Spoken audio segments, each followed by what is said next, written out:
Hi everyone, आज के video में देखेंगे साइकोलॉजी पेपर 2 का एनसीईआरटी टॉप 50 एमसीक्यू जो आपके एग्जाम के लिए काफ़ी ज़्यादा इंपॉर्टेंट होगा।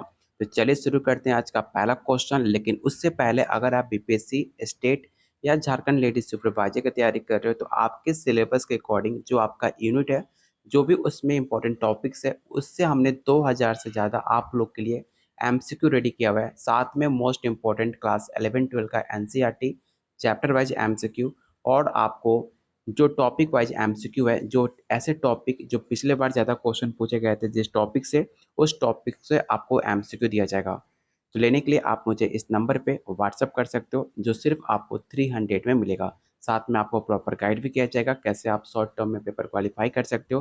कोई भी आप डाउट होता है तो आप मुझे कॉल पे बात कर सकते हो, व्हाट्सअप कर सकते हो। कोई भी क्वेश्चन आपको समझ ना आ रहा तो भी आप मुझसे हेल्प ले सकते हो।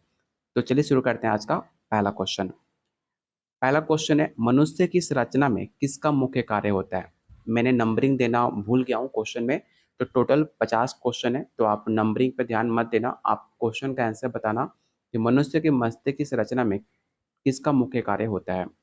इस सवाल ऑलरेडी आपके प्रीवियस ईयर क्वेश्चन में पूछे भी जा चुके हैं। पहला ऑप्शन है सेरिबेलम कॉर्टेक्स, थैलेमस, सेरिबेलम, या ऑप्शन डी है पोन्स।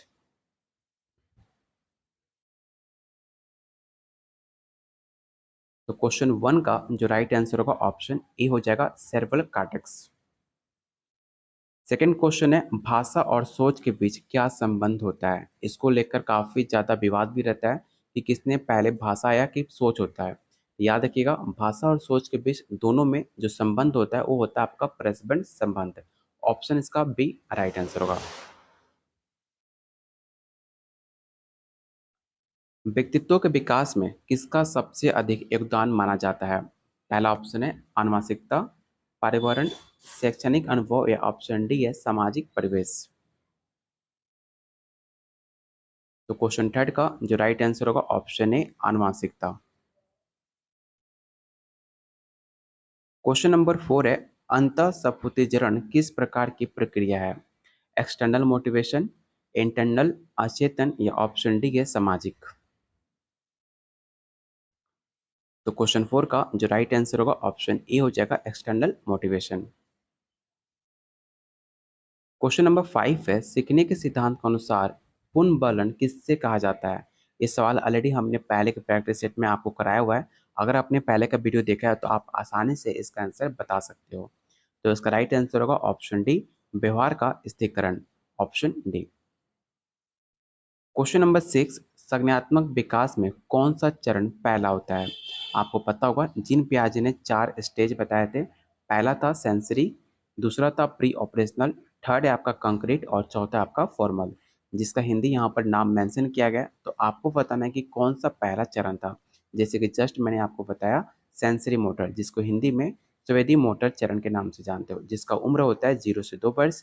प्री ऑपरेशनल होता है 2 से 7, कंक्रीट होता है आपका 7 से 11, और औपचारिक होता है 11 से 17।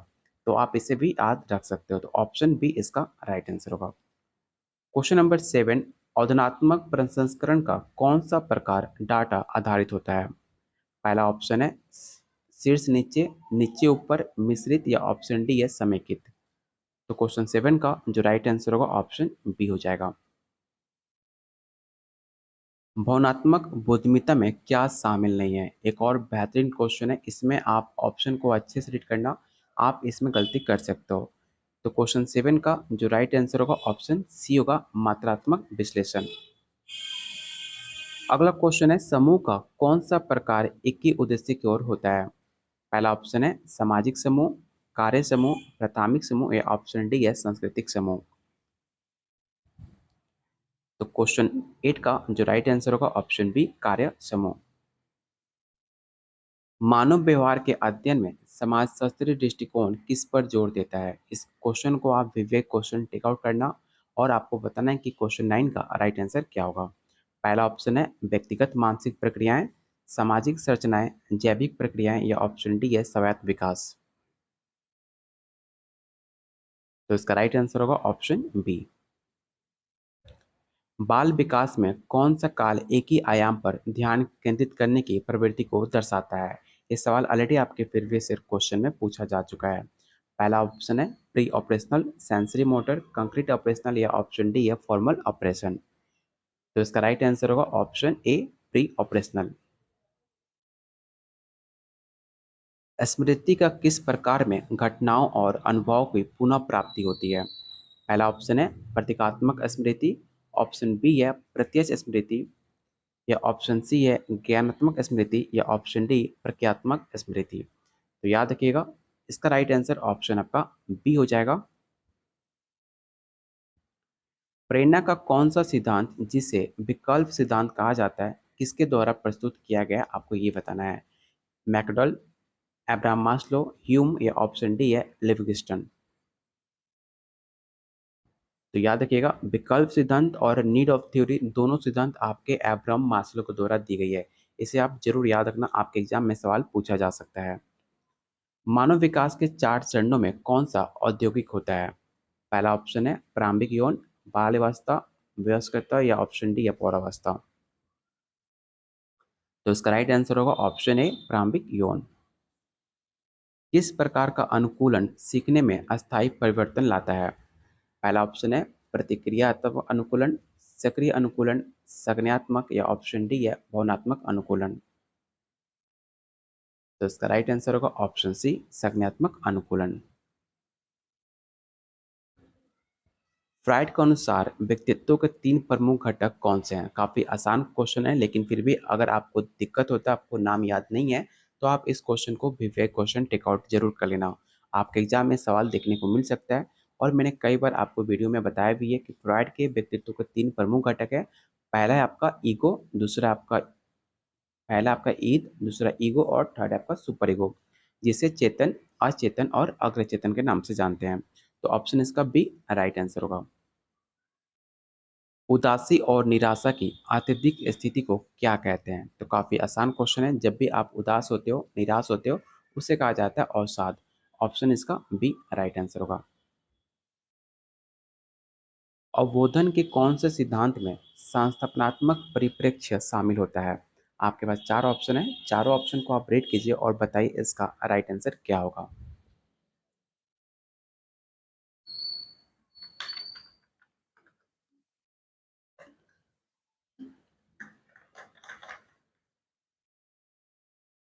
तो इसका राइट आंसर ऑप्शन बी होगा गेस्टाल्ट सिद्धांत। किस प्रकार की बुद्धिमत्ता में सामाजिक और अंतर संबंध कौशल को समावेश होता है? पहला ऑप्शन है लॉजिकल रीजनिंग, भाषिक, अंतर संबंधीय या ऑप्शन डी या अवकाशिक। तो इसका राइट आंसर होगा ऑप्शन सी। अगर अभी तक आपने टेलीग्राम ग्रुप को ज्वाइन नहीं किया है, तो टेलीग्राम ग्रुप को आप जरूर ज्वाइन करना। यहाँ पर आपके जितने भी फ्री पीडीएफ होते हैं, जो भी आपके टीचिंग रिलेटेड न्यूज़ होता है, कोई भी नई वैकेंसी होती है, सब कुछ यहाँ पर आपको अपडेट मिल जाता है।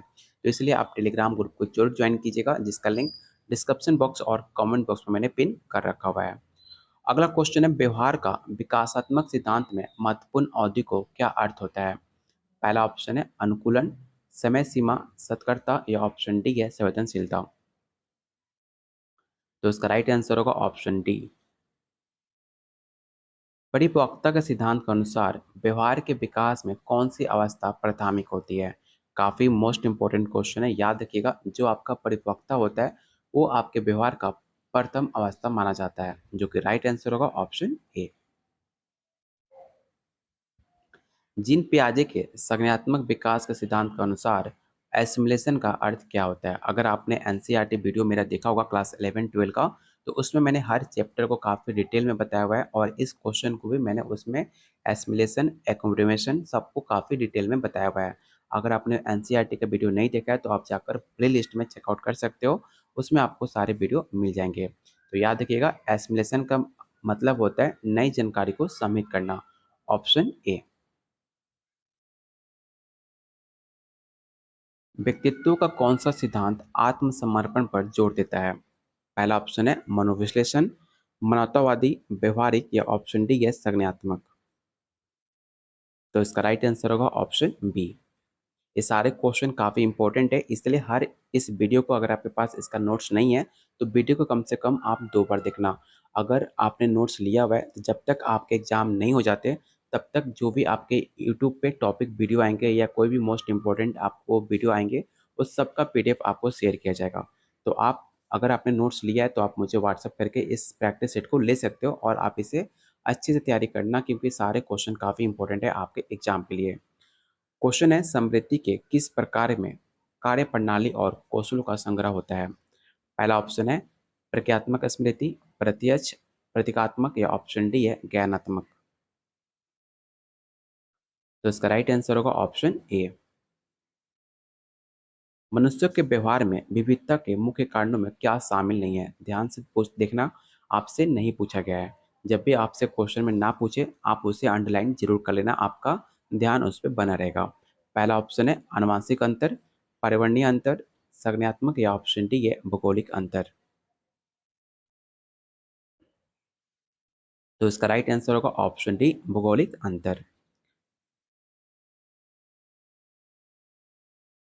बोलने की क्रिया के लिए मस्तिष्क का कौन-सा हिस्सा उत्तरदायी होता है? जो आप बोलते हो, उसमें कौन-सा मस्तिष्क का हिस्सा आपका उत्तरदायी होता है, आपको ये बताना है। और इस क्वेश्चन को तो आप पहले most important question tick out कर लो, आपके एग्ज़ाम में सवाल देखने को मिल सकता है। तो याद रखिएगा उसे कहा जाता है ब्रोका का क्षेत्र, ऑप्शन ए। व्यक्तित्व परीक्षण के किस प्रकार में उत्तर विकल्प दिए जाते हैं? पहला ऑप्शन है प्रोजेक्टिव, वस्तुनिष्ठ, व्यक्तिनिष्ठ या ऑप्शन डी है गुप्त। तो काफ़ी आसान क्वेश्चन है जो अभी आपको क्वेश्चन प्रैक्टिस सेट कराए जा रहे हैं, जो आपको विकल्प इसमें दिए गए हैं। विकल्प ऑप्शन किस प्रश्न में होता है? तो वस्तुनिष्ठ में रहता है, जो कि राइट आंसर होगा ऑप्शन बी, जिसे आप ऑब्जेक्टिव के नाम से जानते हो। किस प्रकार का परीक्षण सीखने की प्रवृत्ति और क्षमता का आकलन करता है? पहला ऑप्शन है योग्यता परीक्षण, उपलब्धि परीक्षण, अभिरुचि परीक्षण या ऑप्शन डी है तात्कालिक परीक्षण। तो इसका राइट आंसर होगा ऑप्शन ए।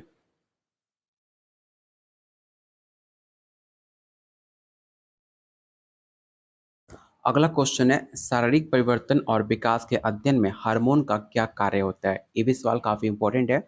इस क्वेश्चन को आप जरूर याद रखना। याद रखना जो आपका हार्मोन है, हार्मोन का काम होता है जैविक समायोजन को बनाए रखना, जो कि राइट आंसर होगा ऑप्शन डी। मनोविश्लेषण सिद्धांत के जनक कौन है? तो काफ़ी आसान क्वेश्चन है, मैंने आपको कई बार बताया कि मनोविश्लेषण के सिद्धांत माने जाते हैं सिगमंड फ्रॉइड। ऑप्शन इसका ए राइट आंसर होगा। व्यवहार की पुनरावृत्ति को क्या कहा जाता है? शुद्धिकरण, अभ्यास, अनुकूलन या ऑप्शन डी या परीक्षण। तो व्यवहार को पुनरावृत्ति को शुद्धिकरण के नाम से जानते हैं, जो कि राइट आंसर होगा ऑप्शन ए। व्यवहारिक सिद्धांत के अनुसार संज्ञानात्मक विचलन किसे संदर्भित करता है? पहला ऑप्शन है सूचना की विकृति, मानसिक असंतुलन, मनोवैज्ञानिक विकार या ऑप्शन डी है संज्ञानात्मक विसंगति। तो इसका राइट आंसर होगा ऑप्शन डी। समाजशास्त्र के अध्ययन में संज्ञानात्मक परिप्रेक्ष्य का क्या अर्थ होता है? व्यक्तिगत दृष्टिकोण, सामाजिक संरचना, जैविक दृष्टिकोण या ऑप्शन डी है सांस्कृतिक दृष्टिकोण। तो इसका राइट आंसर होगा ऑप्शन बी सामाजिक संरचना। अगला क्वेश्चन है अवबोधन में शीर्ष नीचे प्रसंस्करण का क्या दर्शाता है? पहला ऑप्शन है बुनियादी तत्वों से शुरू, उच्च स्तर की सोच से शुरू, स्वतंत्र रूप से या ऑप्शन डी है बाहरी सूचना पर निर्भर। तो इसका राइट आंसर होगा ऑप्शन बी। किस प्रकार की अनुसाधन पद्धति में प्रयोगात्मक नियंत्रण पर प्रयोग होता है? पहला ऑप्शन है परिवाचनीय अनुसाधन, सर्वेक्षण, प्रयोगात्मक या ऑप्शन डी है आध्यात्मक अनुसाधन। तो इसका राइट आंसर होगा ऑप्शन सी। किसी कार्य में संज्ञानात्मक ध्यान की किसी प्रकार की तकनीकी शामिल होती है? पहला ऑप्शन है स्वचालित, नियंत्रित, अनियंत्रित या ऑप्शन डी है आंशिक। तो इस क्वेश्चन का राइट आंसर होगा ऑप्शन बी नियंत्रित। मनोवैज्ञानिक अनुसाधन में स्वप्न विश्लेषण किस सिद्धांत से संबंधित है? ये सारे क्वेश्चन आपके लिए नहीं हो सकते, लेकिन जो आपको क्वेश्चन करा रहा हूँ ये सब आपके सिलेबस के अकॉर्डिंग है, इसलिए इस सारे क्वेश्चन आपके एग्जाम के लिए काफ़ी ज़्यादा इंपॉर्टेंट हो जाता है। और इस क्वेश्चन को आप विवेक क्वेश्चन टिक आउट जरूर कीजिएगा। स्वप्न विश्लेषण आपके मनोविश्लेषण सिद्धांत के अनुसार आता है, जो कि राइट आंसर होगा ऑप्शन ए।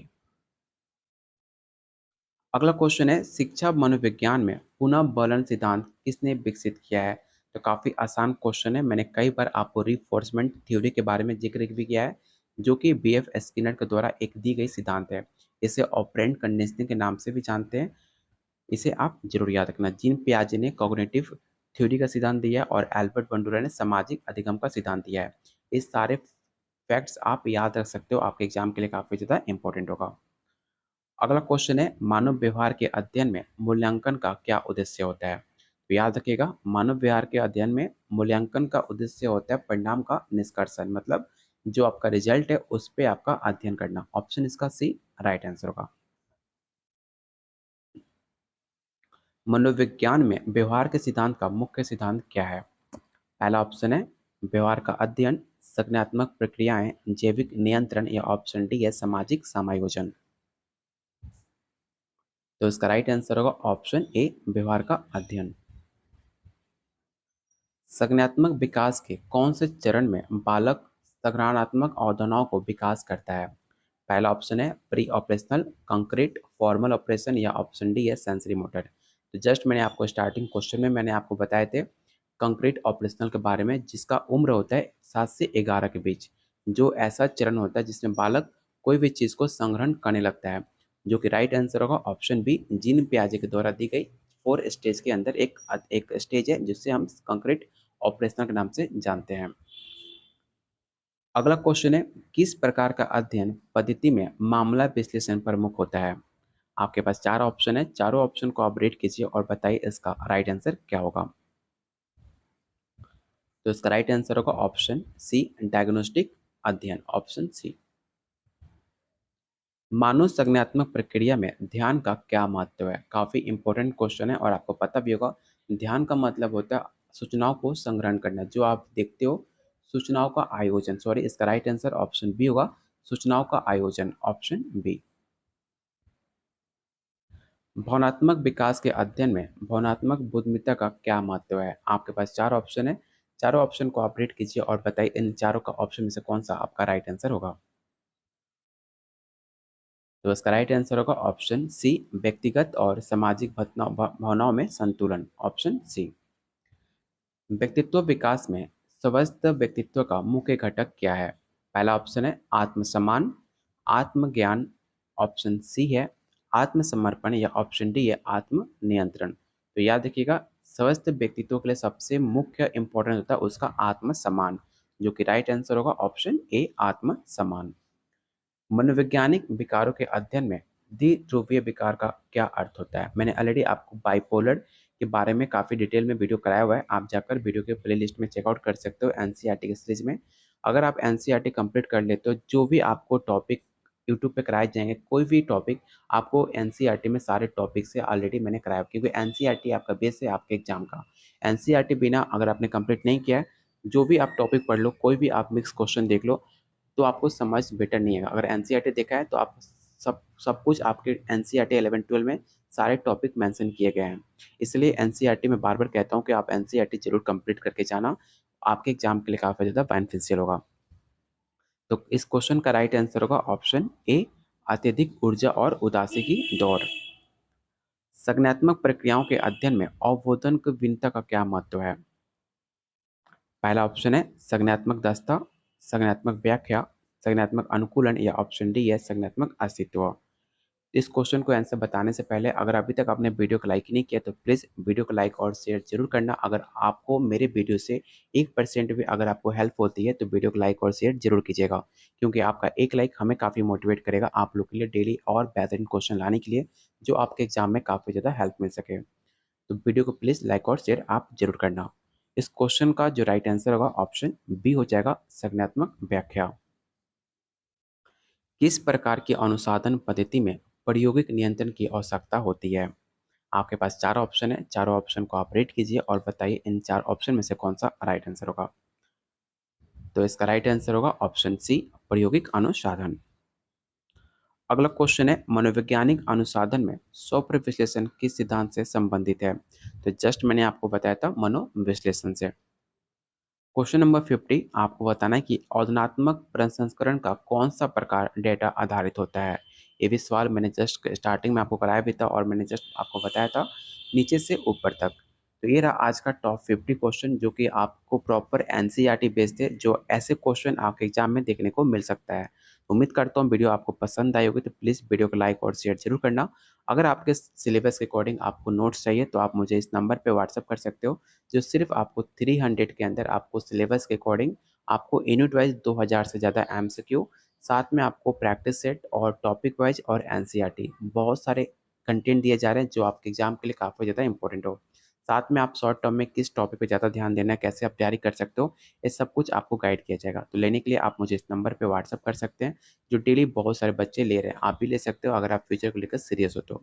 तो मिलते हैं बहुत जल्द अगले वीडियो में, तब तक के लिए वीडियो को लाइक और शेयर जरूर कीजिएगा। Keep watching, keep sharing.